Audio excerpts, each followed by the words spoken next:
Hello guys, welcome back again sa ating sharing for Bread of God. So, atin talakayin yung tinatawag nila na kaban ng tipan.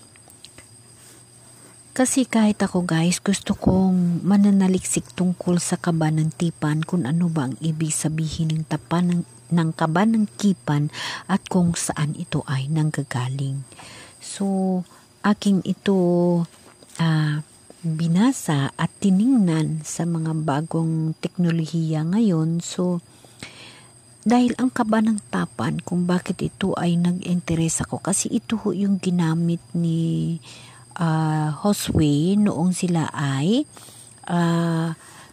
pumunta sa lupang pangako ni Yahweh, ni Jesus. So, ang kaba ng tipan ay napaka-importante na bahagi ng buhay ng tao. So, bilang ako, hindi ko naunawaan ang kaba ng tipan kung hindi ko binasa ito sa Bible o pinagmuni-muni ko ang sarili ko at humingi ako sa Espiritu ng Diyos kay Lord Jesus Christ na guidean ako upang maunawaan ko ang kaba ng tipan. At paano ba ito nagkaroon ng kaba ng tipan? Paano ba ibinigay ni Jesus ang tinatawag na kaba ng tipan o ni Jesus, ni Yahweh noong unang panahon, noong panahon ni Moises? So, ang kaba ng tipan, ayon sa aking pagkaalaman, ito siya ay simbolo ng presensya ng Diyos.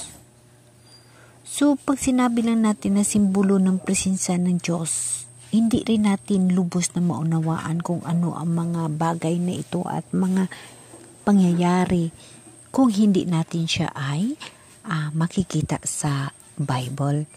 So, ako mismo nananaliksik upang maunawaan ko itong sinasabing kaba ng tipan. No? So, ang kaba ng tipan ay ang gumawa pala nito si Bezalel. Ayon sa mga tagubilin ng Diyos kay Moises. No? Ito pala yung tinatawag na kaba ng tipan. Ito ay inilalagay na tabernakulo. So, ibig sabihin, yung kaba ng tipan or sa English, Ark of Covenant. And then, yung tinatawag na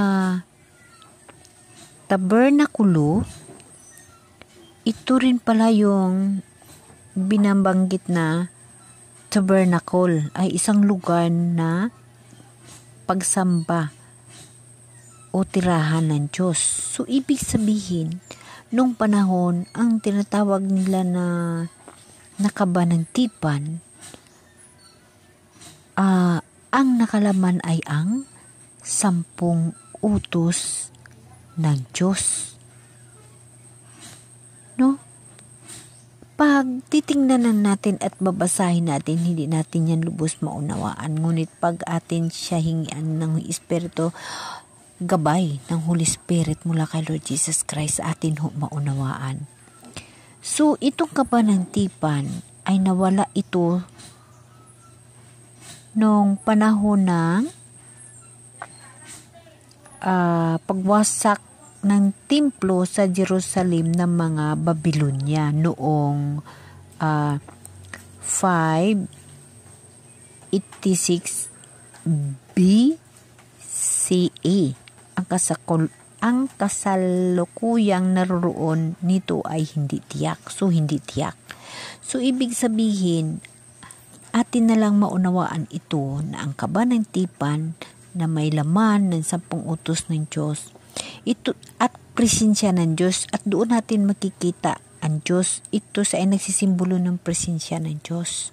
So kumbaga ito siya nung panahon, chapel, or yung lugar na binuo ng mga tao na kung saan doon sila nakikipag-ugnayan sa kay Jesus. No, nasa ngayong panahon, ito na yung simbahan. Ito na yung simbahan, Ito pala yung tinatawag na kabanantipan. So, imagine mo guys, pag sinasabi lang natin na kabanantipan, hindi natin maunawaan. Pero, ating pag-aralan ito according sa Bible at of course, hihingi tayo ng tulong sa Holy Spirit ng Diyos kung paano natin maunawain.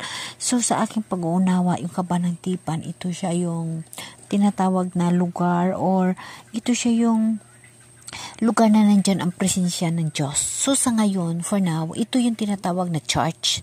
Kasi doon natin makikita ang kabanantipan. Doon natin makikita ang presensya ng ating mahal na Diyos.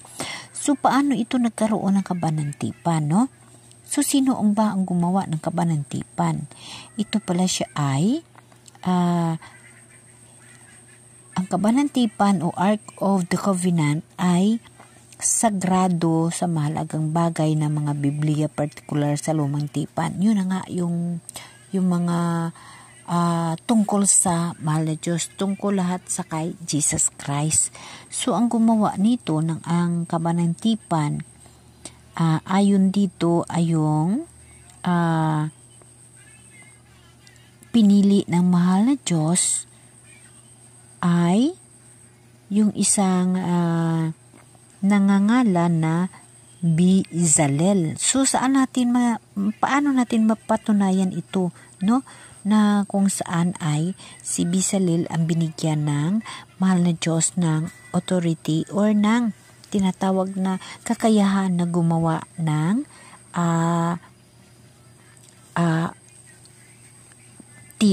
banal na tipan na ito, yung tinatawag na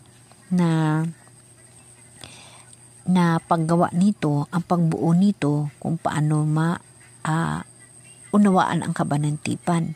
So dito, kung mayroon kayong mga Bible guys, maunawaan ninyo ang paggawa ng kabanantipan, kung sino ang gumawa at sino ang binigyan ng mahal ng Diyos ng authority nito. Makikita ninyo sa Exodo 31 verse 1 to 11. No?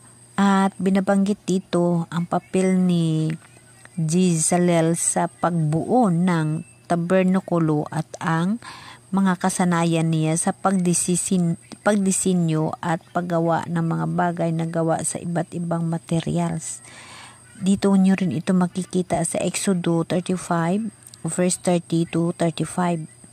Nakikita dito ang pagtatrabaho ni Bezalel at ng mga manggagawa pagbuo ng tabernakulo at ng mga kagamitan nito. Makikita nyo naman ito sa Exodo 36 verse 1 hanggang sa 7.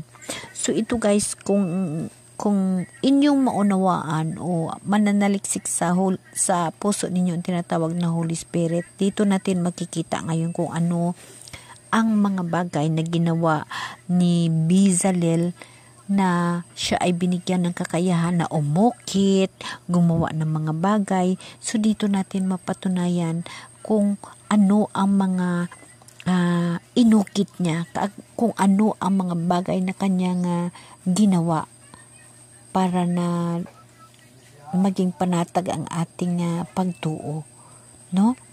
Sa tinatawag na mga pag-ukit ng mga ating mga saint, no? Kasi nung panahon si Jesus may binigyan ng authority, ito si Bezalel, no? Na ang kakayahan na, ang karunungan niya na mag-ukit ng mga bagay, kahit pilak man o kahit sa anong angguluman, kahoy, no? Binigyan na siya ng kakayahan na umukit no? Kaya nga, di ba guys, di ba tayo nagtataka bakit na napakagaling na umukit ng mga saint natin? Di ba? So, atin ito maunawaan dito kung ano pa ang ibang ginawa ni Bezalel. Ang pinaka-importante dito, ang tabernakulo at ang kagamitan nito. Yung church, no, tabernakulo, ito sa yung lugar na ang presensya ng Diyos ay atin ma-encounter. So ano yun? Hindi church, di ba? Church, ito pala yung kaban ng tipan. Yung kaban ng tipan, doon makikita yung tinatawag na presensya ng mahal na Diyos. So, dito natin makikita ito sa Exodo 31. Basahin ko sa inyo yung Exodo 31 na nabanggit dito na nakasaad ang pagtawag ng Diyos kay Bezalel at ang pagbibigay sa kanya ng kakayahan at karunungan upang buuhin ang tabernikulo, no?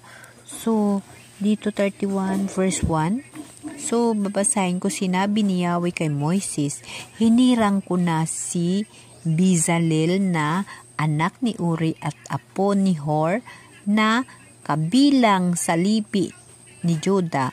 Pinuspos ko siya ng Espiritu ng Diyos at ngayon dalubhasa sa lahat ng masining na gawain. Di ba? Masining na gawain, mahusay siyang magdisenyo at kayang iukit ito maging sa ginto, pilak o tanso. Mahusay rin siyang maglilok at magtabas ng mamahaling bato. Dalubhasa nga siya sa lahat ng masisining na gawain. Pinili ko para makatulong siya sa Aluhiab, anak ni Amisamak, na buhat naman sa lipi ni Dan. Binigyan ko rin ng kakayahan, so dalawa sila, no, ang ibang mamumuhay na manggagawa upang sila ang gumawa ng lahat ng inuutos ko sa inyo. Sila ang gagawa ng tabernakulo ng kaban ng tipan at lukluban ang awa at lahat ng kasangkapan ng templo. Sila rin ang gagawa ng simang patungan ng handog ng pagkain at ng lahat ng kagamitan nito, ng altar na sunugan ng kamangyan, ng altar na sunugan ng handog at ang mga kasangkapan nito ng mga palangganang hugasan at ng patungan nito. Sila ang gagawa ng mga kautusan ni Aaron at ng kanyang mga anak. Sila rin ang maghahalo ng langis na gamit sa pagtatalaga at ng kampanyang para sa dakong banal. Sundin mong lahat ang sinasabi kong ito sa inyo. So yun na nga, guys. So ibig sabihin, ang kanyang ginawa na ito mula sa inutos ni Yahweh kay Bezalel, ito yung simbahan. And that's why tayo ay sa simbahan ng ating pagkakristyano, nandito yung lahat na binibigay niya at dito na unawaan ko bilang isang Kristiyano, guys. Ito ay nag-reflect sa sarili ko. Kristiyano ako. Pero hindi nga natin maiiwasan kung paano natin lubos-lubusin ang ating pagtuos sa ating simbahan kung tayo ay may pagdududa sa iba na siyempre maganda magpropaganda, maganda magsalita, pero pag tayo na sa puso natin ang mahal na Diyos, ang Jesus, ang kanyang Holy Spirit na sa puso natin, kusaho tayong turuan ng tamang landas. Tamang landas, ako'y ordinaryo lamang na tao, ngunit ako'y naniniwala nga ako'y ginagabayan ng Espiritu Santo dahil ako'y nangangarap na ako'y magsalubong kay Jesus Christ. Kaya ako'y pinag-aaralan ko, sinasaliksik ko mga bagay na yon upang may karapatan ako magsalubong sa Kanya dahil sinasaliksik ko ito at pinag-aaralan ng gusto ang tamang landas na kung saan siya dadaan sa Kanyang pagbalik, sa Kanyang paghukom, at doon ako'y magsasalubong.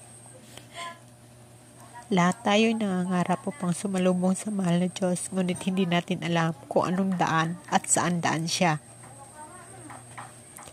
Kaya kailangan natin humingi ng tulong sa mahal na Diyos, humingi sa Espiritu Santo upang lubos natin maunawaan ang lahat ng mga bagay at magkaroon tayo ng tanda upang atin siya masalubong kung saan man siya dadaan, kung saan siya patungo, atin siya maaabot.